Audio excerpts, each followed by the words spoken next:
Эфирин малкешону чаш бюре шарнялналы не bude здуньяч православных христианец баджим праздники Спасха и Спасёзом. Там налыша ажлы оскишадемёс кысутизм.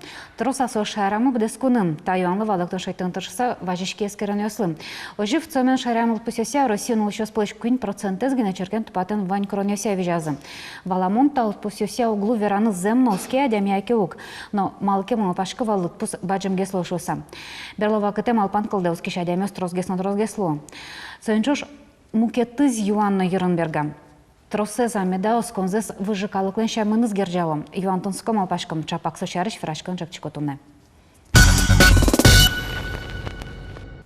Верашком этону джучамен, студент Сергей Ильинский, заместитель начальника отдела по развитию Института гражданского общества при администрации главы правительства Республики. Здравствуйте, Сергей Игоревич. Добрый день. Первый вопрос, который я хочу задать. Религия в современном мире все-таки является маркером этничности? Разумеется.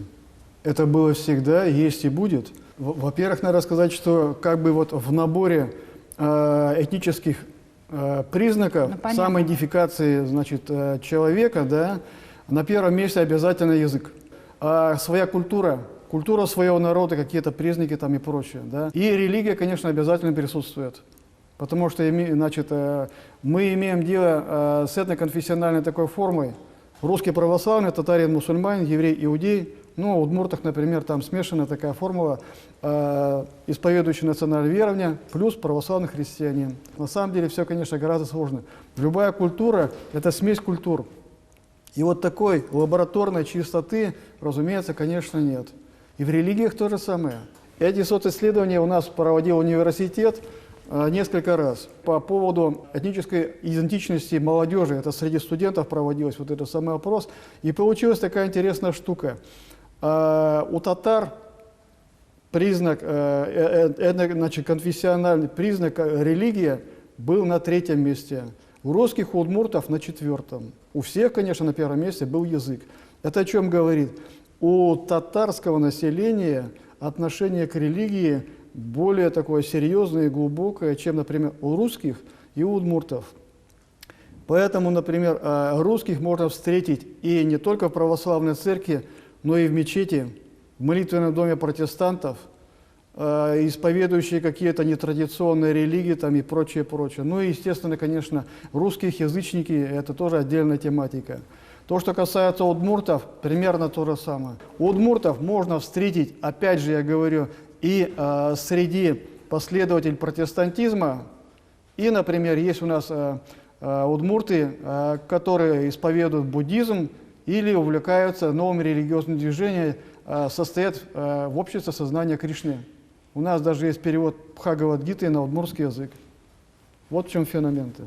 У нас есть неоязычники? А как нету? Господи. Где-то в конце 80-х годов удмуртская интеллигенция, они поставили задачу возродить вот эти самые верования на территории Удмуртии. Но опять же где? Но лучше в городе, понимаете. Нужно себе как-то заявить. Чем заявить? Разумеется, какими-то действиями. А действия какие? Религиозные.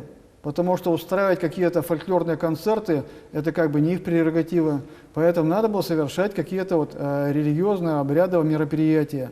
Поэтому они сразу подключились к празднику Гербер, республиканскому. Они сразу подключились к городскому празднику Гербер, который стал в Березовой роще проводиться.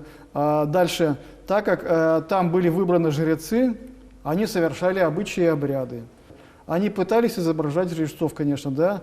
Ну, как положено, да, вот колпак, белое одеяние, вот этот намотанный, вот этот самый пояс там, сапоги там и так далее. И молитва Инмару, которую, значит, они брали вот из фольклорных всяких исследований там и так далее, и так далее.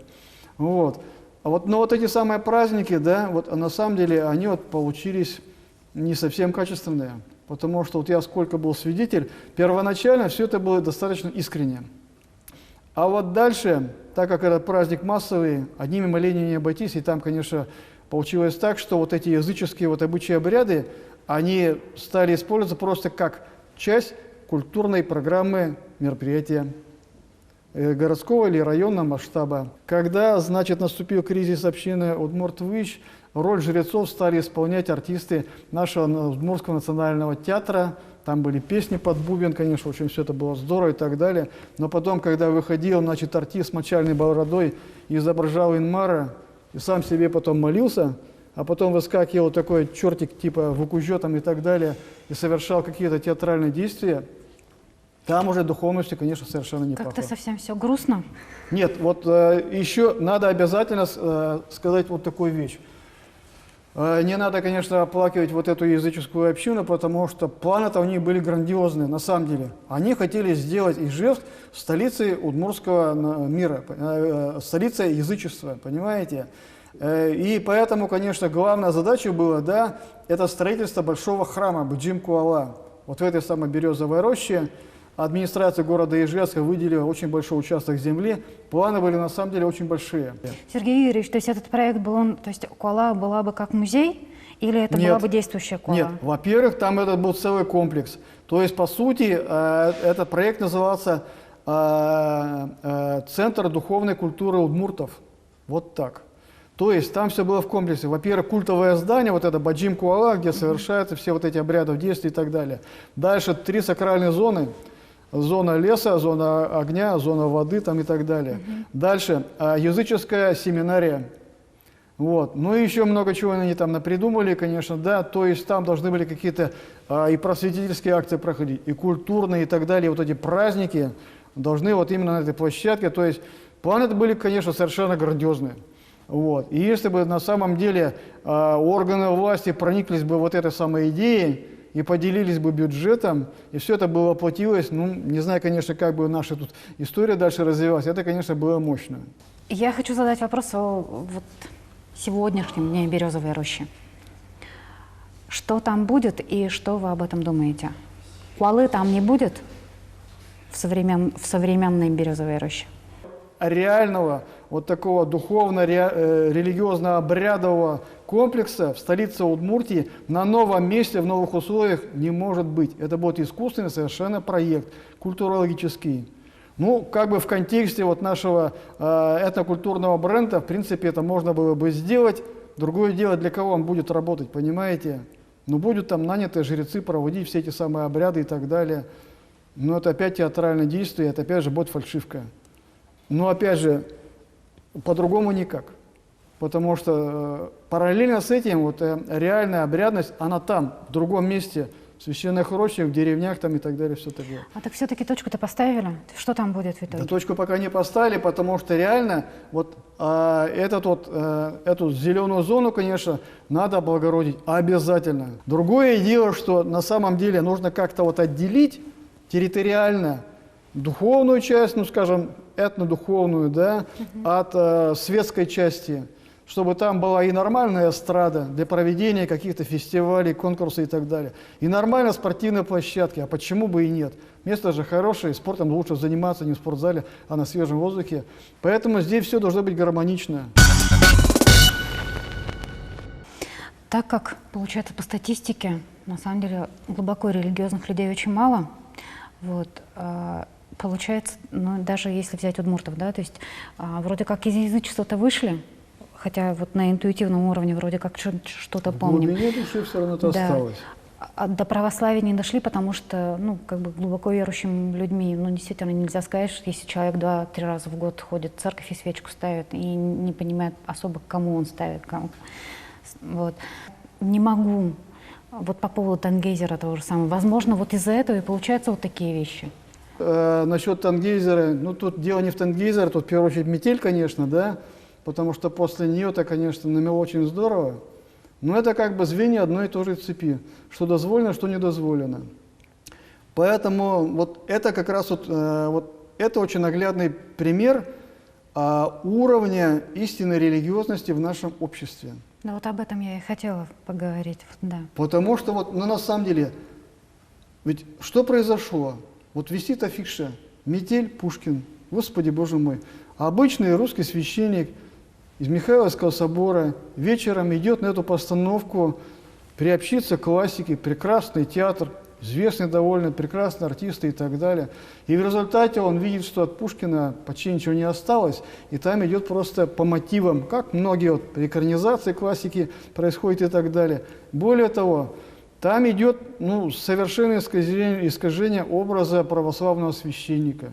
То есть реальное оскорбление религиозных чувств верующих людей. А это было.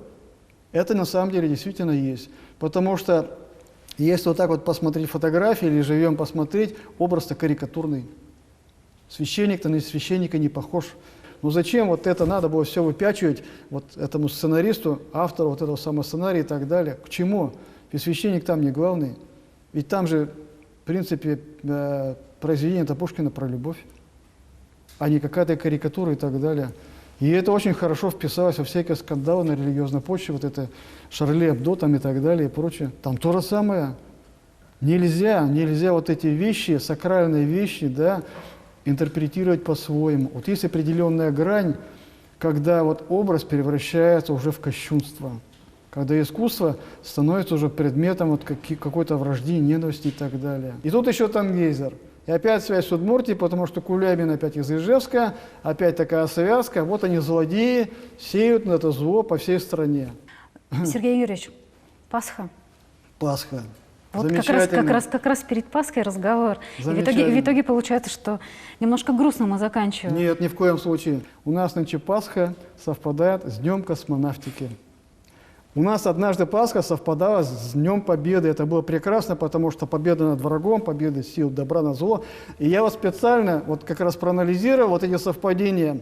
Пасха совпадает с Днем космонавтики. А связь-то в чем? А связь есть. В 1961 году Пасха была 9 апреля, а Гагарин полетел в среду Светлой Седмицы. Я не знаю, конечно, кто сроки устанавливал, но как-то это было все промыслительно. Ну, более того, после того, как Гагарин вернулся, стали тиражировать вот эту фразу, что Гагарин в космос летел, Бога не видел. Может, он Бога-то не видел. То есть нам стоит ожидать чего-то в этом году? Ну, вполне возможно. Кстати, по поводу Гагарина. Может быть, Гагарин Бога-то не видел, но Господь-то его видел, его хранил. Тем более полет-то был в Светлую Седмицу, понимаете? Я думаю, все у нас будет нормально.